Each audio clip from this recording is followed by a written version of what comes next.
Hey everybody, Daniel Rubino here with Windows Phone Central. I'm going to take a look here at the Nokia Lumia 925 unboxing and first impressions. Of course, we've already reviewed the 925, and this one isn't too much different. It's just on AT&T, comes with LTE and in black.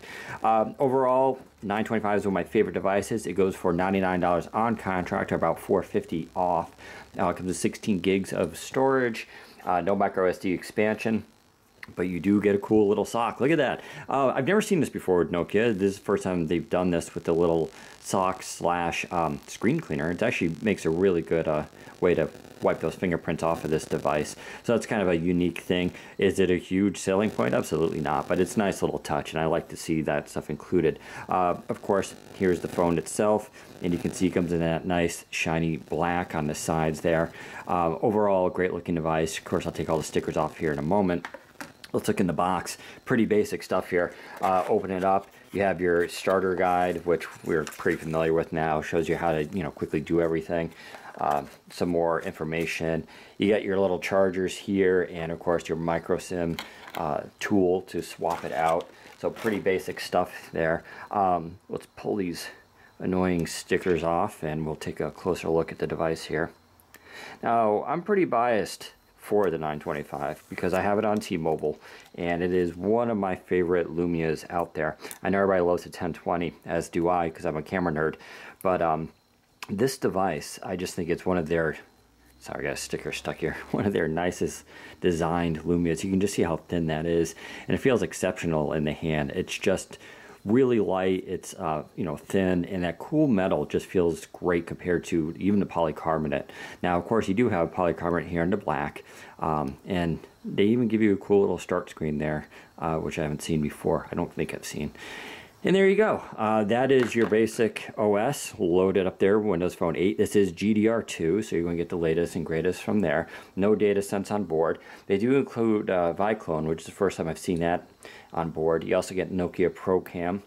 In fact, when you first turn the device on and it goes through the setup process, it's going to give you a tutorial of Nokia Pro Cam, which is a really good idea since that app is pretty powerful, but everybody doesn't know what all this stuff does. So it's nice that they give you that right up front. You can, of course, skip it if you don't want to do it at that time. And other than that, we got our standard apps here. We'll go over to the app list.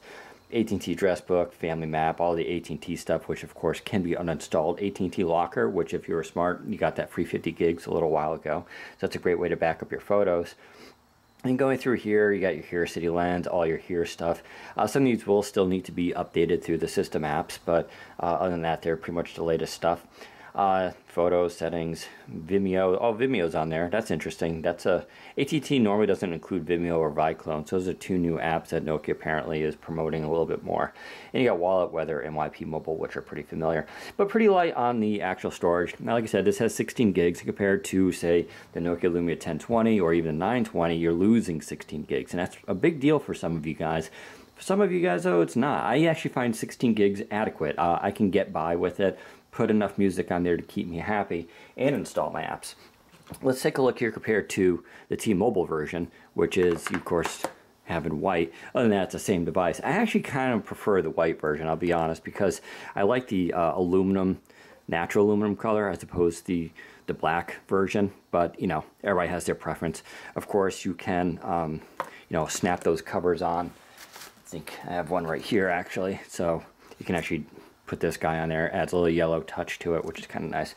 Let me give you some advice, though. When you get your 925, if you choose to get one, before you even turn it on, one of the first things I would check for is the back right here in these corners. Now, you'll see this corner, well, you might not be able to see it. It does play a little bit, and that's actually kind of normal. And this one is actually a lot tougher. But I had a device where they were both pretty loose, so much that I could tap them and it would make like a clicking noise. It was kind of annoying.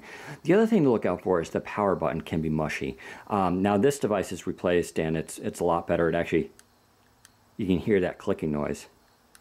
And that's the way it should be. So check that power button. I've seen a few people in our forums complain of their device. It's very few.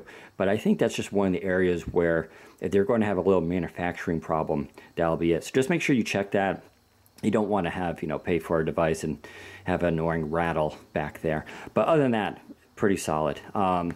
You know, the device itself, $99, pretty good value. You get an 8.7 megapixel pure view camera on the rear there, and an LED flash. Camera's got 6 lens elements to give a really sharp image. It does do a little bit better than 920 as far as sharpness goes. On the top, you have your headphone jack, of course, and a micro SIM slot, and then you have your micro USB, which is on top, which is kind of unique because usually where you have them on the bottom, you can see the bottom here is completely clean. So if you're used to the 920 or the 1020, that's going to be a bit of a change. You have to think about if you use this in the car, you know, how that's going to affect you. Going to the side here, you have your volume keys, your power button, and your camera button. You can see they're all the same metal color as the body itself, blend in very nicely. They're raised pretty well. I like the camera button itself, it's pretty prominent. And then on this side, of course, nothing either. You do have these black bands, which is actually for reception in the antenna. And the reception so far seems to be pretty decent. Let's see, I got my LTE bars there. It does as well, if not better, than my Lumia 1020, which, let's see, I got right here. You can kind of compare the two devices. You know, the screens are basically the same. They're both AMOLED displays, clear black. Pretty similar devices overall.